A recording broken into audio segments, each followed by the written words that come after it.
Há um tempo atrás, eu usei esses textos para falar com vocês sobre a necessidade de aprendizado. Eu aprendi que Deus é altamente intencional. Todas as vezes que vemos alguma coisa que Ele criou, há sempre um propósito muito claro diante daquilo que Ele faz. Por mais insignificante que lhe pareça uma rocha num local, um inseto, uma folha, tudo aquilo que Deus faz, antes de fazer, por trás está uma intenção, um propósito a ser alcançado.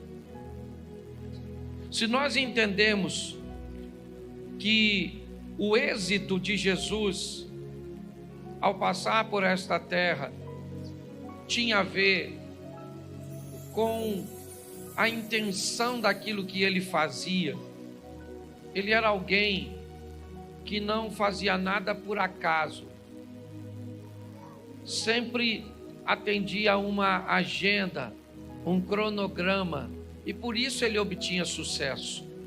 Nós estamos num culto de campanha, eu estou voltando de Israel, e todas as vezes que eu me deparo com uma situação de aprendizado, eu procuro retirar o máximo possível.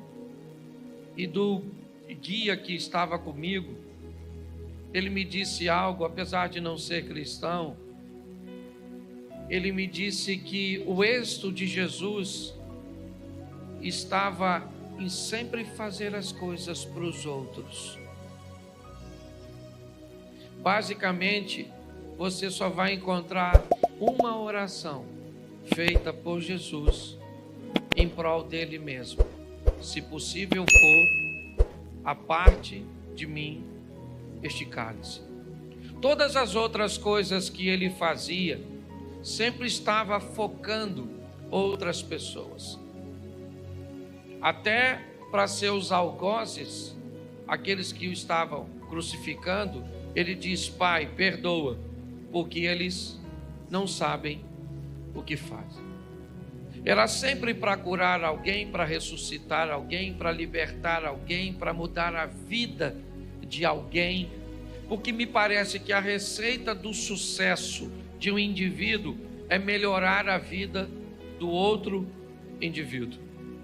Quanto mais focado eu tiver em melhorar a vida das pessoas, provavelmente mais êxito eu vou ter.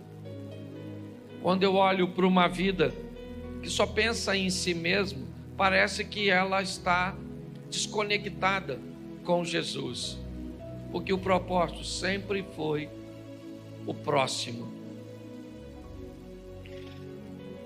Mas eu quero que você entenda que as adversidades, elas sempre farão parte da nossa vida, e nós vamos precisar aprender com elas, porque quando eu aprendo, não apenas eu mudo a minha vida, mas eu mudo a vida das pessoas que estão ao meu redor. O tema da minha mensagem é aprendendo com as tempestades, porque durante as tempestades você vai se deparar com duas situações, ou com vítimas, ou com pessoas fortes. Todas as vezes que você enfrenta uma oposição, todas as vezes que você enfrenta uma adversidade, das duas uma, ou você sai dela como uma vítima, como alguém que sofreu consequências danosas, como alguém que saiu prejudicado, saiu infeliz, saiu ferido, ou você sai como alguém que saiu mais forte, mais preparado, mais habilitado. Então todas as adversidades que vêm, elas trazem consigo, e aqui eu separei 4, que eu vou tratar como tempestades, como ambientes que geravam desconforto para aqueles que estavam vivendo. Vai ser rapidinho. Coloca para mim na tela Jonas, capítulo de número 1, verso de número 4. Vai aqui a primeira lição. Jonas 1, 4. O Senhor, porém, fez soprar um forte vento sobre o mar, e caiu uma tempestade tão violenta que o barco ameaçava arrebentar-se. Feche seus olhos. Senhor nosso Deus e Pai, em nome de Jesus, eis aqui a tua palavra. Continua falando conosco e usa-me, ó Deus, como um canal de bênção nesta hora. Pelo poder do nome de Jesus, é o que eu te peço. Em nome de Jesus. Amém. Glória a Deus. Amém? Amém. Eu acredito que esse é um texto muito conhecido, porque é a história do profeta que resolve desobedecer a Deus e fugir. Ele não está muito interessado em fazer o que Deus está mandando, porque o que Deus está pedindo ao profeta não é aquilo que ele quer fazer. E quando ele se depara com essa situação, ele busca fugir. Mas fugir para onde? A Bíblia nos diz: de onde fugiríamos da face do Senhor? Se fizermos nossa morada nas estrelas, de lá ele nos derrubaria. Mas o profeta não está satisfeito. Jonas, ao invés de fazer o que Deus está pedindo, ele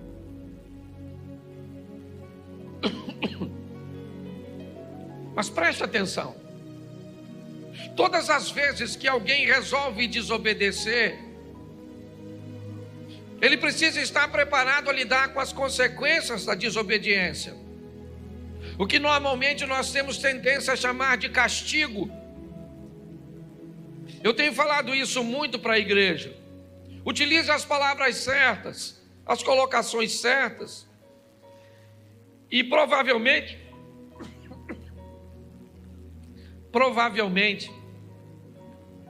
você vai começar a notar uma melhoria na sua vida.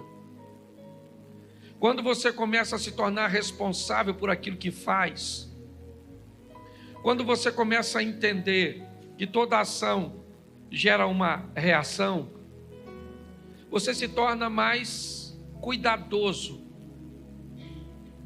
Nós estamos olhando um profeta, o Jonas. O que ele está fazendo? Ele está fugindo de Deus. Mas para fugir de Deus, ele planeja entrar num navio. Para fugir de Deus, ele se mistura com pessoas, ele se aproxima de pessoas. E todas as vezes que um desobediente se aproxima de alguém, essa pessoa precisa estar extremamente atenta. Por quê? Porque assim como uma fruta podre, ela pode apodrecer com muito mais facilidade às demais, um desobediente, quando entra na vida, na família, na rede social, na empresa de alguém, ele traz consigo todos os prejuízos. Quando Jonas entra no barco, o texto diz que o barco ameaçava a despedaçar. Por quê?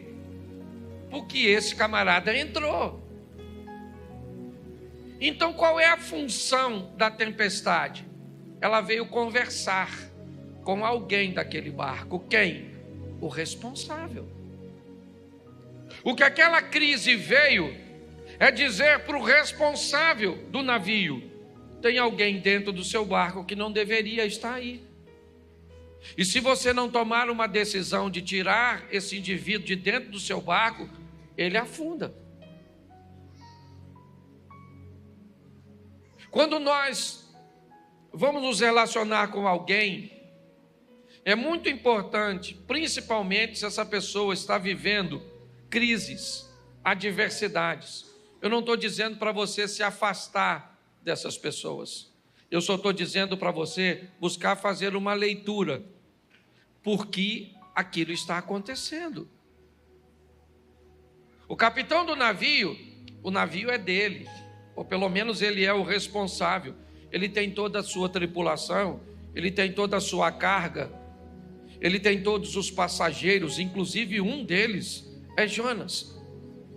Mas agora, tudo aquilo está ameaçado, porque alguém entrou, e esse alguém não deveria estar lá.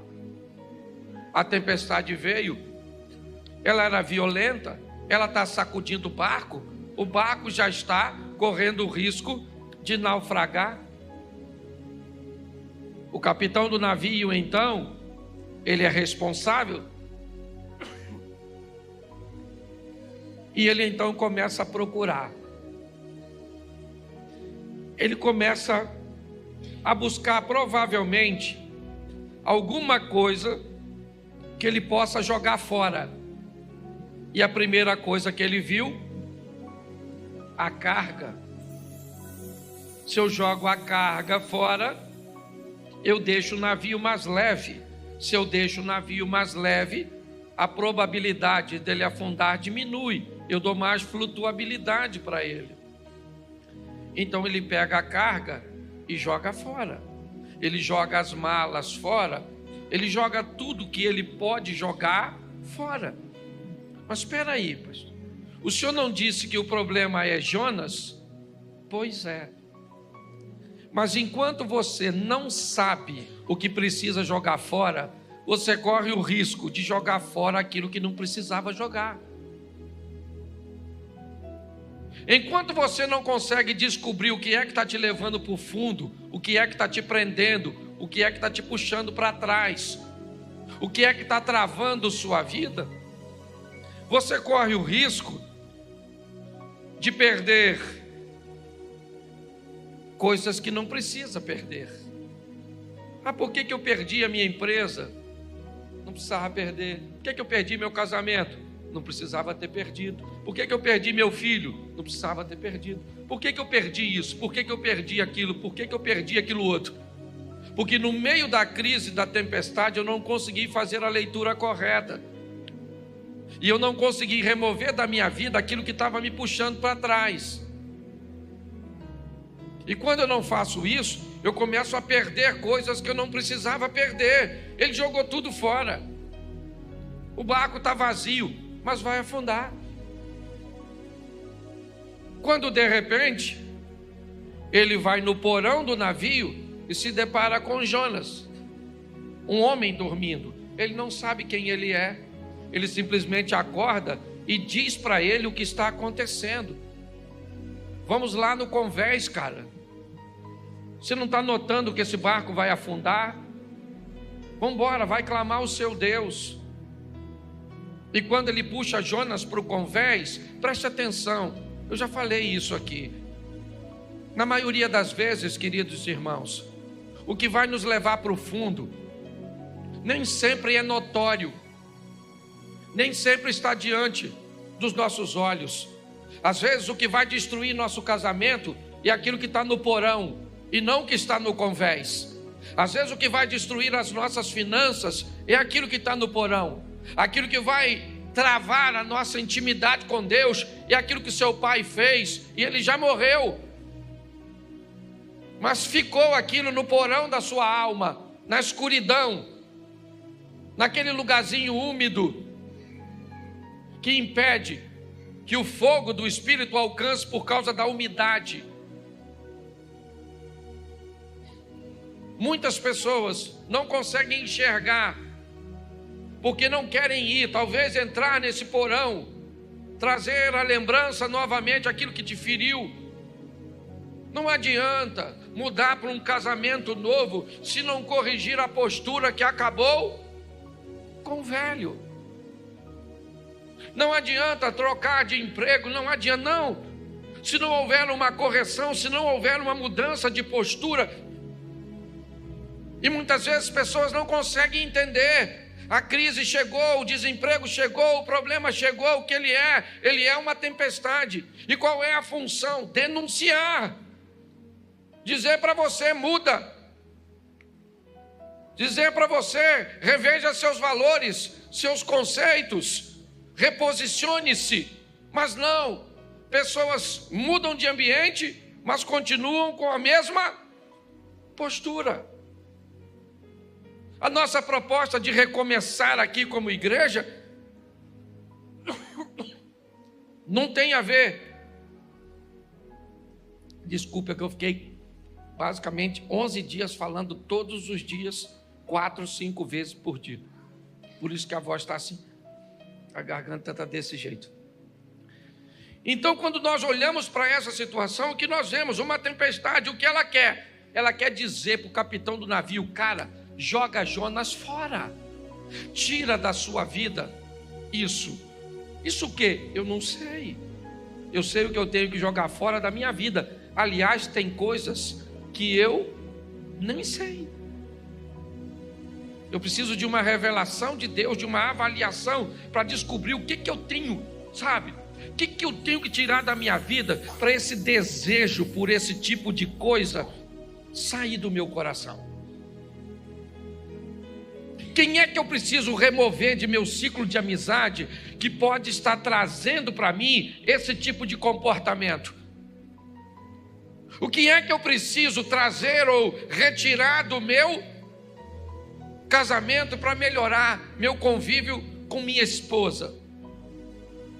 Eu preciso entender que essa tempestade aqui de Jonas, ela é uma tempestade que vem para denunciar. Ela vem para dizer: ô, cara, entra aí na sua vida, vai lá no porão, vasculha, pare de perder o que você não precisa perder.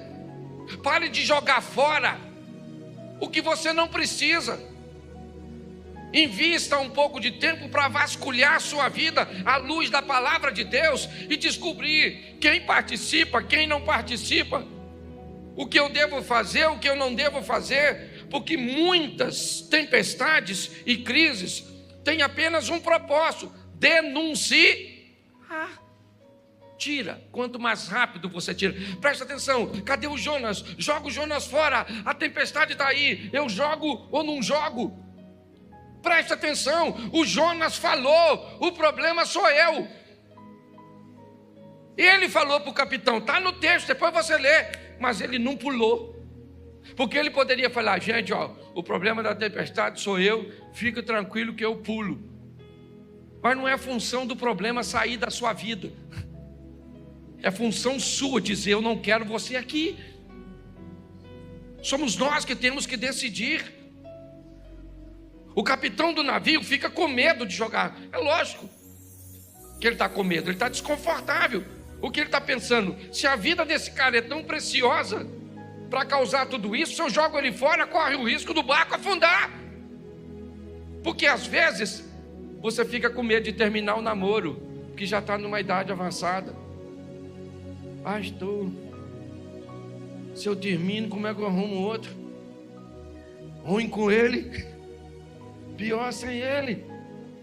Pastor, esse emprego é a única coisa que sobrou.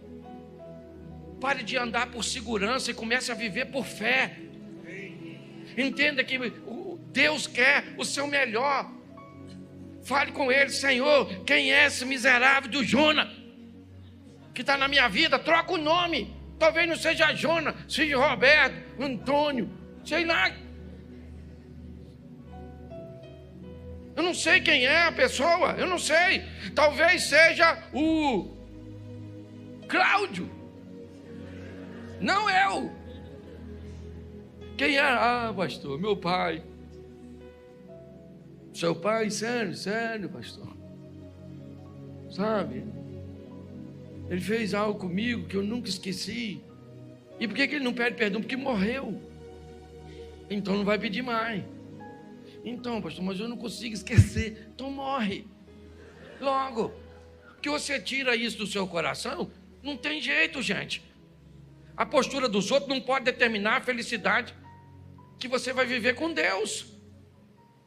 Então está assim de gente vivendo crise, que vem para dizer para você: joga esse Jonas fora, acaba com essa sociedade, acaba com essa amizade, sai desse grupo de internet, não se mistura com esse tipo de gente na igreja, porque até na igreja tem gente ruim.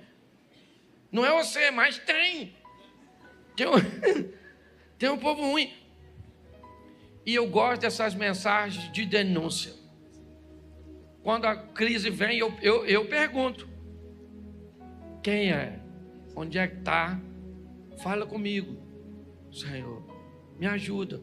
Às vezes é coisa que eu estou lendo, é gente que eu estou andando, e aí eu tenho que falar: ó, não ando mais. Não preciso falar com a pessoa, lógico, eu só não ando mais, porque não faz bem para mim. Dá para você entender isso? Então fala para quem está do seu lado: procure o Jonas. Isso aí. Segunda tempestade, Marcos capítulo 4, verso 37. Bota Marcos 4, 37. Levantou-se um forte vendaval, e as ondas se lançavam sobre o, de modo que esse já ia se enchendo. Presta atenção aqui, outra tempestadezinha.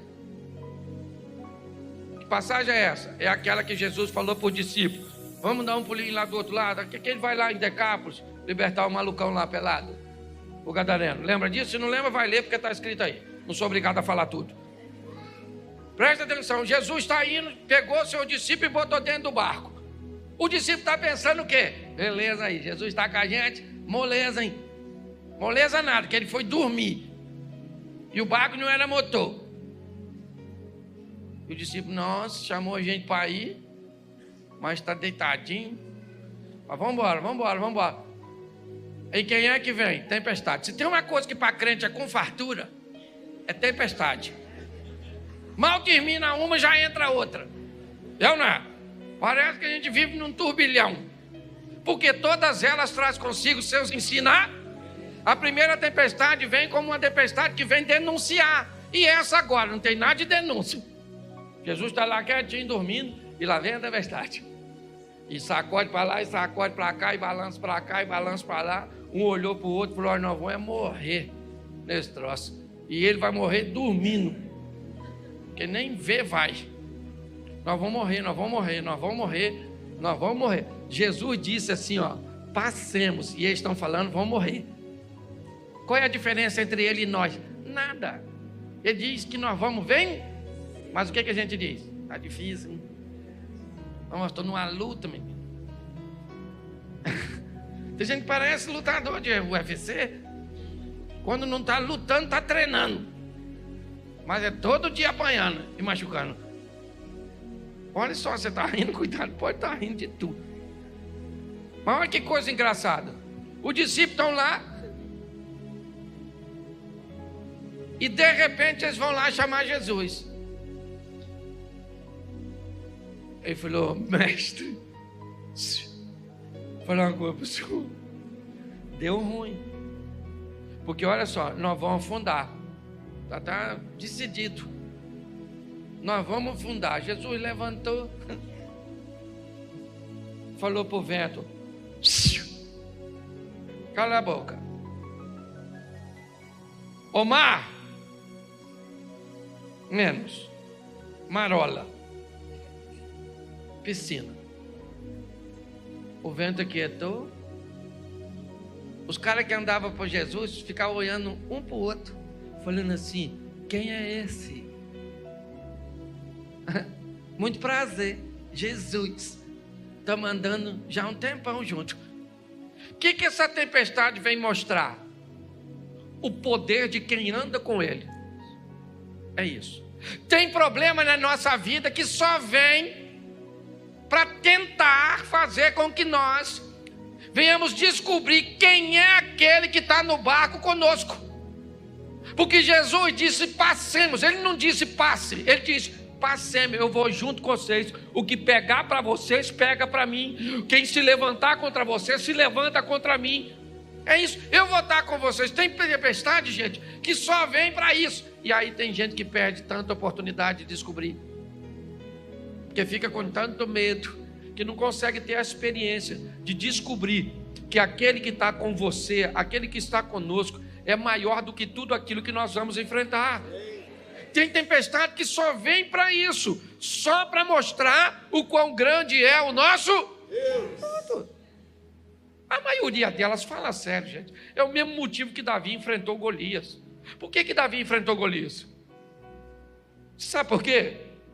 Porque ele matou leão e urso. Foi por isso. Ele falou para o Saul que foi por causa disso. Saul falou: garoto, deixa eu falar uma coisa para tu. Não vai rolar. O cara é grande, tu notou que o cara é grande? Guerreiro, grandão, fortão. O cara tem escudo. O que tu tem? Uma tiradeirazinha. Davi falou: não, peraí, uma coisa. Vou falar uma coisa para o senhor aqui. Eu estava apacentando as ovelhas do papai em certa ocasião. E aí veio um leãozão lá e falou: vou pegar uma ovelha. Eu falei: não mexe com a ovelha é do papai. Não é nem minha. É de papai, mas papai deixou comigo. E eu vou, não pega não. O leão falou: eu vou pegar. Davi falou: então pega que eu rebento você. Matei o leão, depois vem o urso que estava desavisado. Matei o urso. Então eu vou falar para você, eu mato esse gigante. Deixa eu falar uma coisa para você. Quantos leões e ursos você já enfrentou na sua vida? Qual deles que te destruiu? Então não é esse que você está enfrentando hoje que vai te destruir. Porque o Deus que te deu vitória no passado é o mesmo Deus para te dar vitória hoje. É assim que funciona. Mas tem tempestade que só vem para mostrar para nós. Se eu desse oportunidade agora, estava assim de gente para falar: ah, pastor, sofri pra caramba em 1900 e quase morri, mas Deus me salvou. Já tive 3 câncer e não morri. E não sei o que, já fui atropelado, já fui isso, já fui aquilo outro, já sofri isso, achei que minha vida acabou. E olha eu aí.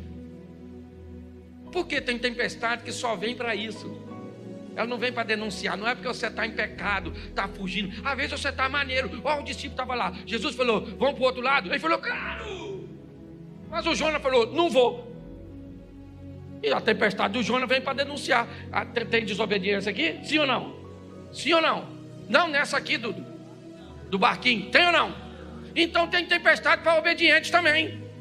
Que não tem uns malucos aí dizendo que só sofre quem está em pecado. Aí você não está e fica caçando. Nossa. O que eu tenho que parar de fazer? Jonas, cadê Jonas? E Deus está falando: não é essa. Trocou de tempestade. Avança. O Jonas é na outra. Velho Testamento, você já está no Novo. Essa aqui não é para porque você está em pecado. É porque eu quero te fazer crescer. Quero fazer com que você descubra o quão poderoso eu sou na sua vida. Eu vou me levantar no meio da tempestade e vou dizer: cala a boca, porque quem está aqui dentro está comigo. Pronto, acabou. Então tem tempestade que é desse jeito, gente. Pare de achar. Nós viemos de uma cultura esquisita. Tudo que o indivíduo está sofrendo, caça pecado. Não, parece um caça-fantasma. O que você fez? Eu não estou desempregado. Desobediência. Você não é dizimista. Rapaz, não sou agora, porque estou desempregado. Então tem alguma coisa. Abre esse coração. Que pecado tem? E você sai caçando. Cadê Jonas? E Deus diz: não é Jonas, meu filho. Atualiza essa mente sua. Assim de gente. Então tem tempestade que é desse, tá? Um montão de gente. Eu, por exemplo, tenho um montão de tempestade que eu já enfrentei, que era só para demonstrar o poder, mas também tem umas tempestades que era para tirar o Jonas. Já tirei muita gente da minha vida. Louvado seja Deus. Estou falando sério. Ó, eu trabalhava numa empresa que, se Deus não me mandasse embora, eu estava lá até hoje. Perto no lugar que eu gostava. E pagava 3 salários. Oh, que beleza. Criei minha família com 3 salários. Era uma maravilha. Mas Deus precisou tirar aquilo. Aquilo era um Jonas que atrasava a minha vida. Quando me mandaram embora, pensa no cara chorando. Meu Deus do céu, o que vai ser da minha vida? Eu imagino Deus olhando. Isso é uma besta mesmo. Se olhasse o que eu estou preparando. E eu lá, cheio de medo. Então não tem jeito não.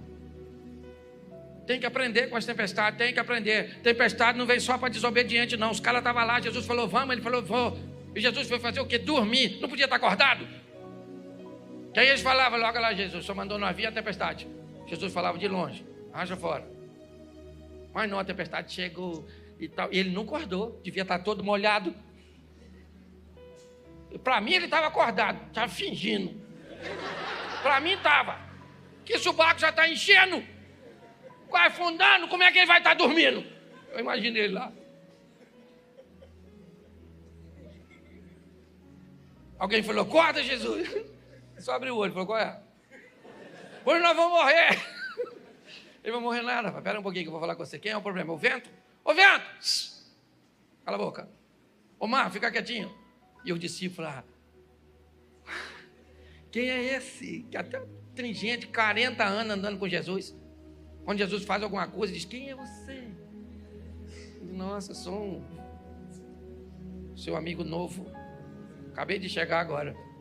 Então aprenda a viver tempestade. Fala para quem está do seu lado, tempestade também vem para obediente. É isso aí. Vamos para a terceira tempestade? Mateus 14, 24.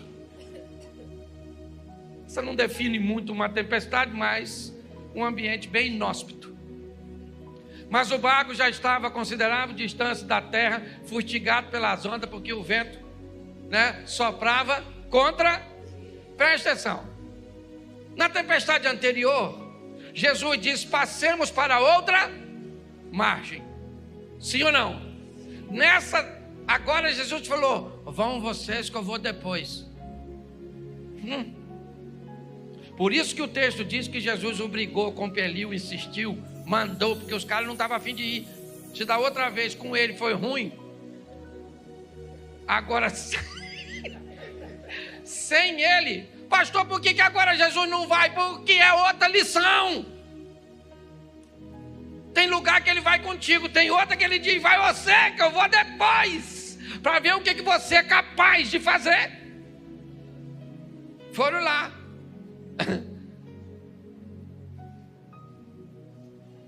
3h da manhã, tudo escuro, Jesus foi andando em cima d'água, não visou como é que ia. Tá ele literalmente tirando onda, cantando Roberto Carlos. Esse cara sou eu. Eu imagino ele andando assim, batendo um papo e tal, conversando com as ondas. De repente os discípulos estão lá, tudo assustados. Nossa, tudo escuro. Hoje ele mandou a gente vir, não veio, falou tratante. Gente, desde quando eu me converti, estão falando que Jesus está voltando. Até hoje não voltou. É verdade, não estou mentindo não, que ele vai voltar, ele vai, mas que voltou, não voltou. E os discípulos estão lá, e volta, não volta, não volta. De repente parece um cara andando em cima d'água, um holograma. Alguém falou, ou um fantasma. Ô gente, se você está tudo escuro, aproximadamente 3h da manhã, tu já está com medo desgraçado. Alguém parece uma imagem em cima d'água, um infeliz de dentro do barco, era discípulo. Provavelmente um Judas Iscariote, um Tomé. Falou, fantasma. Ninguém correu. Não tinha onde correr. Estava em alto mar. Porque na maioria das vezes, durante a tempestade, não tem rota de fuga. Você tem que enfrentar. Tempestade não é para te destruir, nem para você fugir. É para que você veja o que Deus é capaz de fazer. Ou o que você é capaz de fazer. Porque na anterior, quem fez foi Jesus. E nessa? Está ventando, ó. Ventando. Pedro.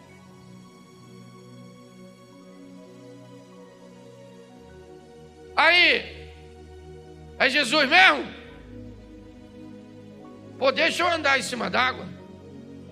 Pô, tua finção de andar, tá vendo ele? É ele mesmo, né? Eu vou aí. Porque tem tempestade e crise que não é para Deus agir. É para você agir e experimentar o que ele pode fazer. Você lembra o Moisés? Moisés é um cara maneiro, sim ou não? Um cara de oração, não era? Pô, o cara maneiro. Quando o faraó vem pegar ele, ele vai orar. Aí o joelhinho dele, Senhor. Deus falou assim, melhor levantar, filho. Que o faraó já está chegando. Você não tem um negócio aí na mão? Toca aí, meu filho, vai embora. Tem a ver comigo não, tem a ver com você.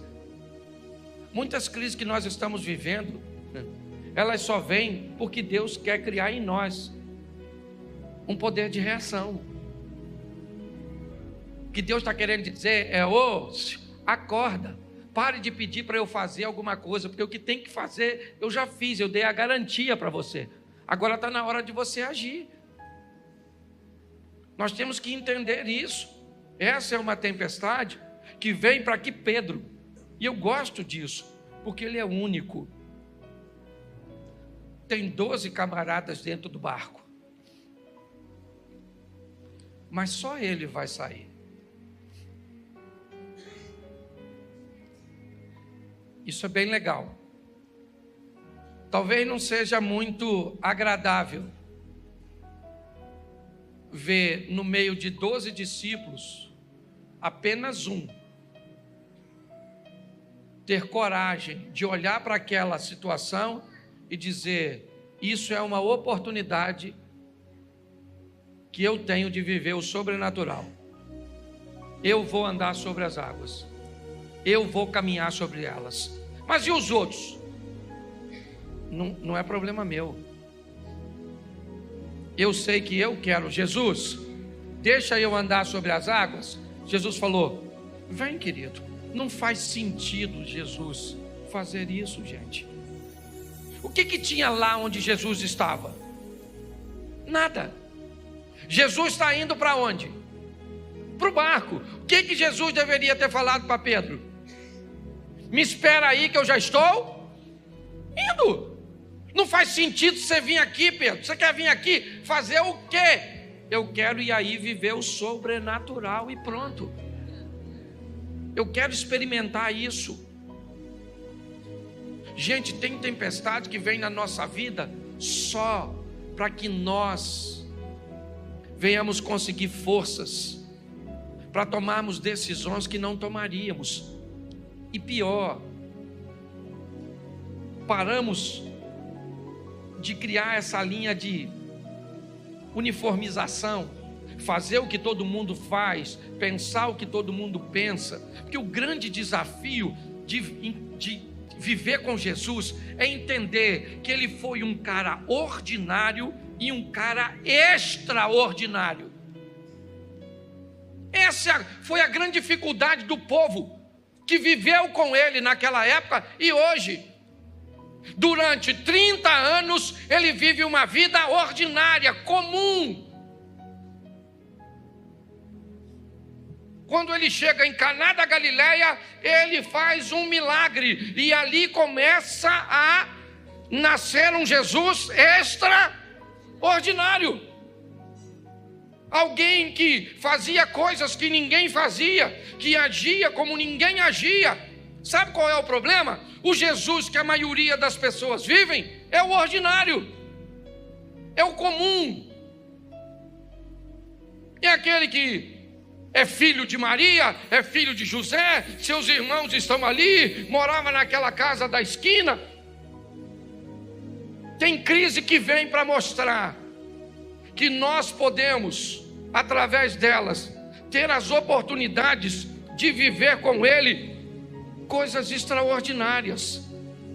Eu já cansei de falar isso aqui, mas num culto como esse, imagine que essa passagem aconteceu ontem, terça-feira,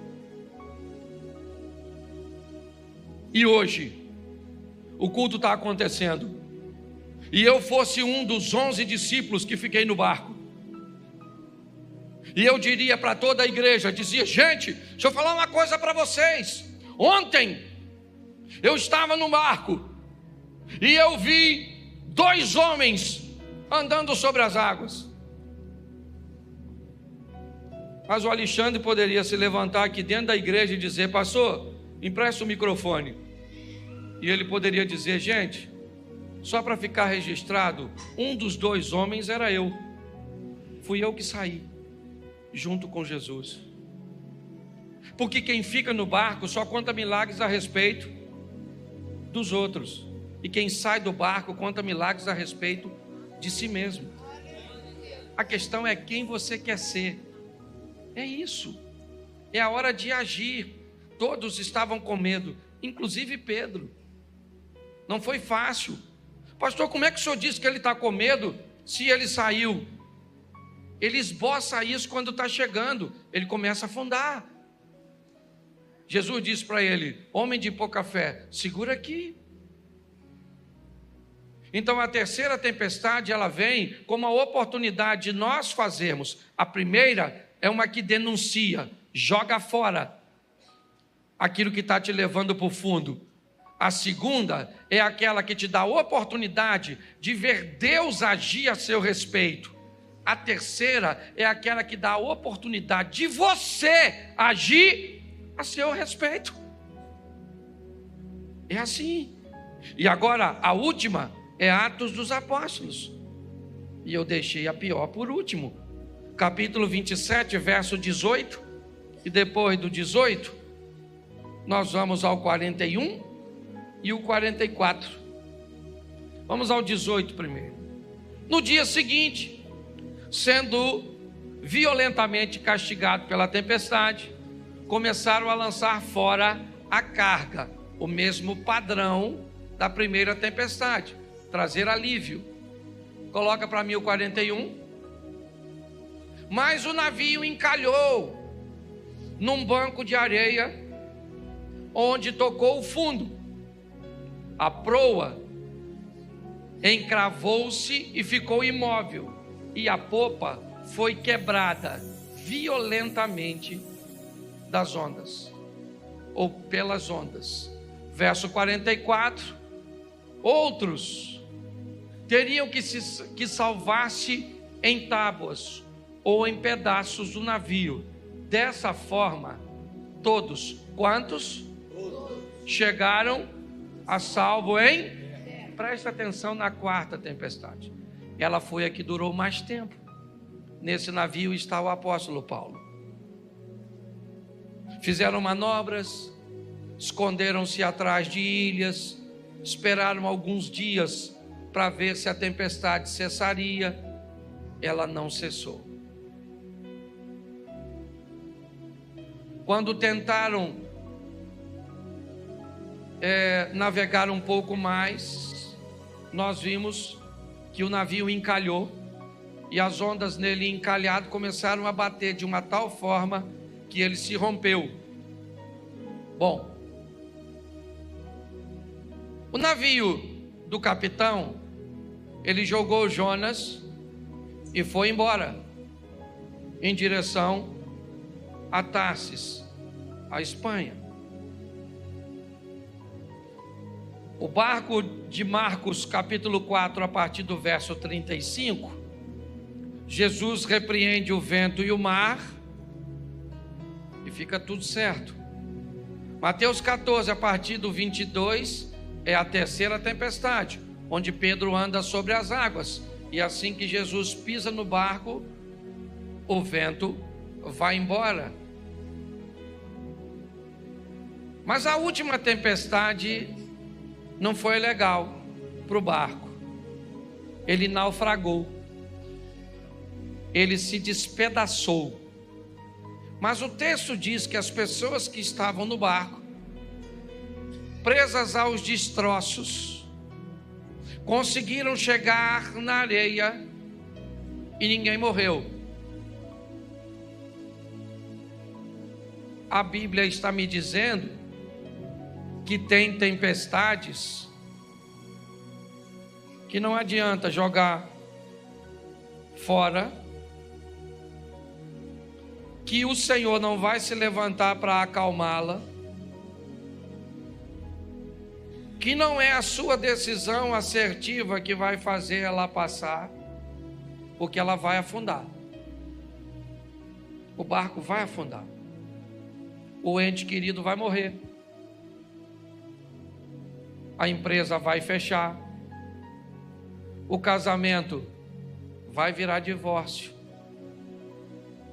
O filho pode caminhar para um caminho que não deve. Tem tempestades que elas são extremamente prejudiciais, danosas. Mas o que ainda essa tempestade me mostra é que ninguém morreu. E aqui não estou falando simplesmente de morte física, não. a nossa ótica a respeito da Bíblia, nós temos muito que aprender. Eu acabei de chegar de um lugar que o dia começa na noite. Sim, para os judeus, o dia não pode começar de dia e terminar à noite. Ele tem que começar de noite e terminar de dia, porque o Senhor nos chamou das trevas para a sua maravilhosa luz. Não faz sentido um dia que começa com dia e termina com noite. Ele tem que começar com noite e terminar com dia. Quando nós começamos a mudar a nossa mente, nós vamos descobrindo a grandeza do que Ele deseja realizar. Essa tempestade, para mim, é a tempestade que originou o nome da nossa igreja. A oportunidade que Deus nos dá de um recomeço, de olhar para os destroços do nosso casamento, para olhar dos destroços de nossa vida emocional, para olhar dos destroços de nossas decepções, mas saber que nós seguramos, sabe, literalmente numa tábua de salvação, e chegamos até a praia com a possibilidade de vivermos em Deus, por sua misericórdia, uma nova fase. Mas uma nova fase como uma pessoa nova. Por quê? Porque a tempestade, ela afundou meu navio, mas ela não tirou a minha vida. Ela me deu a oportunidade de viver uma nova experiência.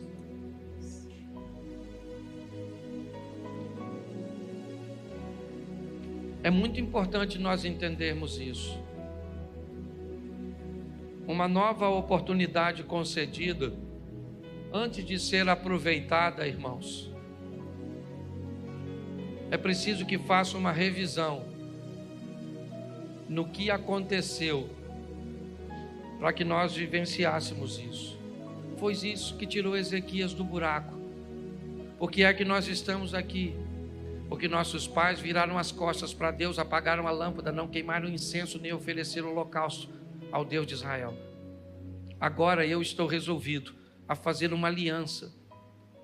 Eu quero uma nova oportunidade, mas para tomar uma postura diferente. Vamos sair daqui primeiro para fazer uma leitura. Que tempestade eu estou vivendo? Eu não vou pedir para você levantar a mão, mas a maioria de nós sempre estamos envoltos numa tempestade. Pastor, eu acho que a minha é a oportunidade de achar o Jonas, que aliás, até tem gente que já sabe quem é, ou onde o Jonas está, mas tem medo de jogar ele fora. Outro já diz: nada, pastor, essa aí é porque Deus vai se levantar a meu favor. Beleza, você vai ver a mão de Deus. Pastor, a minha eu acho que não tem nada a ver com Deus, que eu estou esperando Ele agir há tanto tempo, que hoje eu descobri que quem tem que agir não é Ele, sou eu. Ô pastor, a minha acabou com o meu barco. Eu garrei numa ripa, não foi nem numa tábua, só tinha um pedacinho. Pois é, eu não sei, eu só sei de uma coisa: você não está nesse mundo para perder, você veio aqui para ganhar. Posso ouvir um amém? Amém. Isso aí, nós viemos aqui para ganhar.